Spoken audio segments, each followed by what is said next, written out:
Last year, the Newsmakers met a man called Wong Jawar. He'd been living in a cubicle home for more than 20 years. We've come to the district of Mong Kok to ask Wong if he thinks anything will change with his situation under the leadership of new Chief Executive Carrie Lam. He's a tiny cubicle. So this is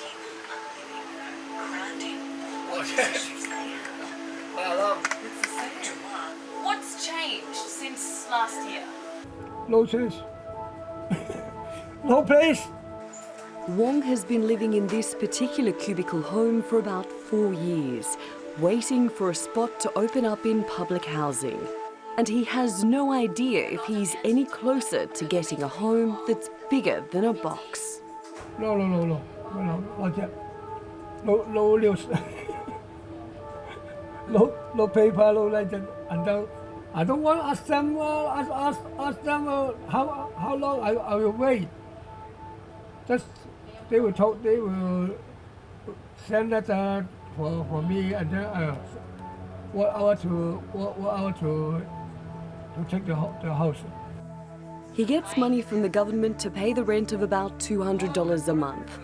There's no rent control, so when the subsidy goes up, the rent does too. Wong introduces us to Betty Aritli.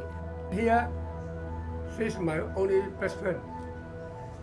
So she always give me the food. I normally buy the food, she gives me.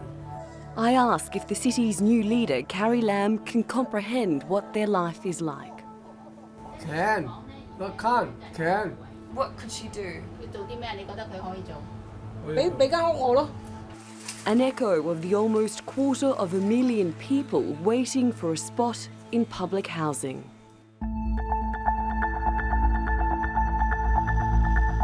Hong Kong holds the dubious title of one of the world's least affordable cities when it comes to housing. With the kind of prosperity that we enjoy, with such high GDP per capita, we rank among the top in comparison to most countries in the world. It is unacceptable and intolerable how Hong Kong people are living right now. Fernando Chung says the government does have the power to do something about this crisis, which affects people at many levels of society. But it hasn't shown the will to find viable solutions. Because while we are saying that we lack land supply for public housing, we continue to sell land parcels to developers, and they continue to build luxurious housing. So it is not that we lack land supply. We have carved a good size of land supply for private market. And when it comes to land for public housing, the government seems to be dragging its feet. The city's previous leader, Leung Chun-ying, vowed to tackle the housing crisis. But after his 5-year term, the divide between the haves and the have-nots has only widened. The territory's new leader hasn't made the same promise as her predecessor. But this is an issue which cannot be ignored. 因為喺未來5年點樣能夠帶領香港再創輝煌呢？我就係第一嘅責任人啊！咁所以都係感覺到好任重道遠。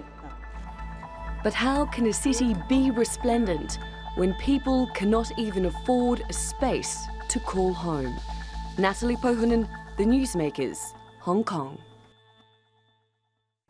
Well, my guest today is a man tasked with doing something about the situation. It's Andrew Wan.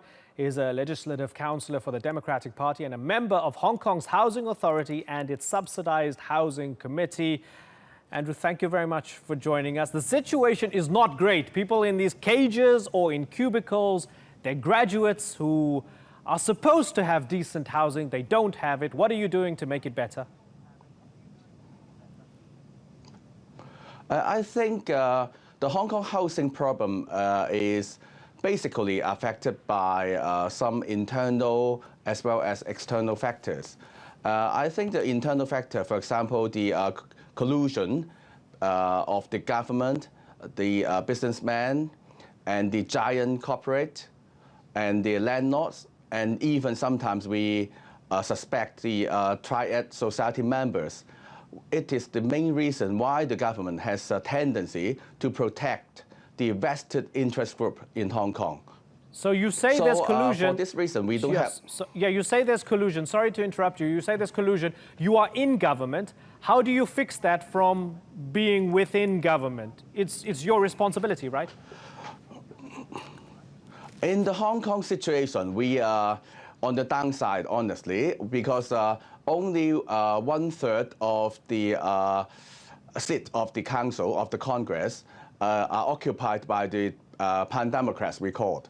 So we just try to fight hard, but it seems that we cannot easily reverse the situation. So are you telling me that you can't do anything? No, we are trying to propose and trying to organize the people to advocate some of the policy reform. For example, we urge the government to build more public housing. And actually, we can do it. And we forced the government to promise in the long-term housing strategy to promise to build public housing and up to 280,000 flats. But unfortunately, the government cannot fulfill the task. And in the coming 5 years, we forecast that the government has about 44,000 flats in short.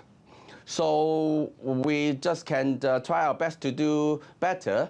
And on the other side, we try to fight in the Congress and urge the government to provide some subsidized housing for the targeted Hong Kong citizens.